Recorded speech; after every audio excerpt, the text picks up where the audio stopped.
Hey, what's up guys? Triple C here. I'm Justin, and this is Triple C show number 98.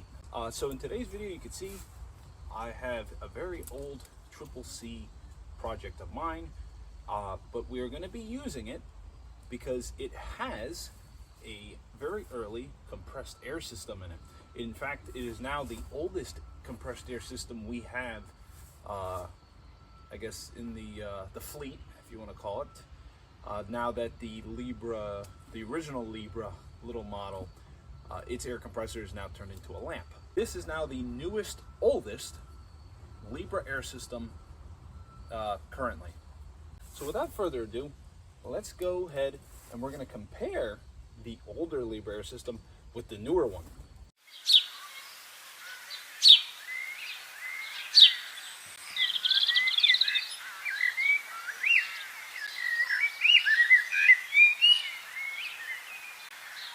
Of course, mind the mess, because it's pretty much had a tarp on it for roughly a year. Control this thing, you basically have this on-off switch. You have an emergency if you have to kind of pull that out, that'll stop the compressor.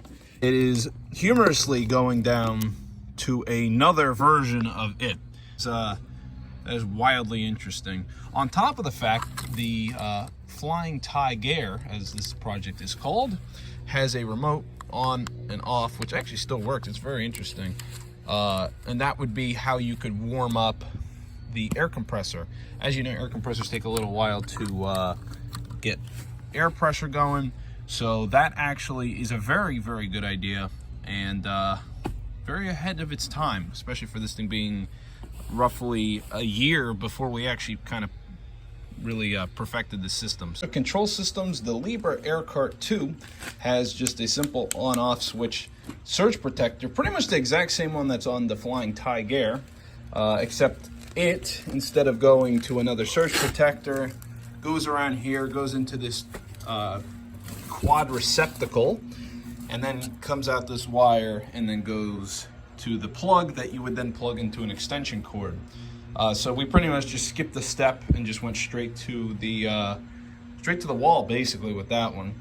All right, and now on to pretty much the biggest thing that they both have in common is the air compressor. So this is a Goodyear Walmart 3-gallon air compressor, a hot dog air compressor. And so this thing is just pretty much wired up in a fairly typical way as you would use it for an air drill. So yes, except it's mounted all the way here in the back, mounted on two little 2x4s, and it's honestly super simple. When we designed this thing, this thing's kind of falling, but the original thing is we wanted this to look kind of simple when you opened it and have all the mechanical busy bits in the middle. Right, and then in terms of air compressors with the Libra Air Cart 2, we have a Craftsman 6-gallon pancake air compressor. So it is a bigger air compressor. It makes more power, and I think it also kind of sounds a little better. And we also get a second receptacle if we ever wanted to implement the system to work with the front wheels. And if you've followed our Libra program for a little bit, you would know we came up with a S-wheel drive idea, which means that it would be air going also to the front, like an all-wheel drive system.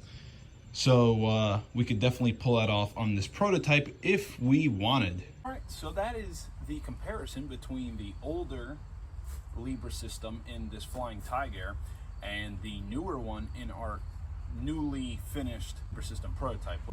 Yes, so I think we just kind of confused everyone more because now the original Libra prototype, there's so many different Libra systems, as there probably should be in the grand scheme of things for testing purposes.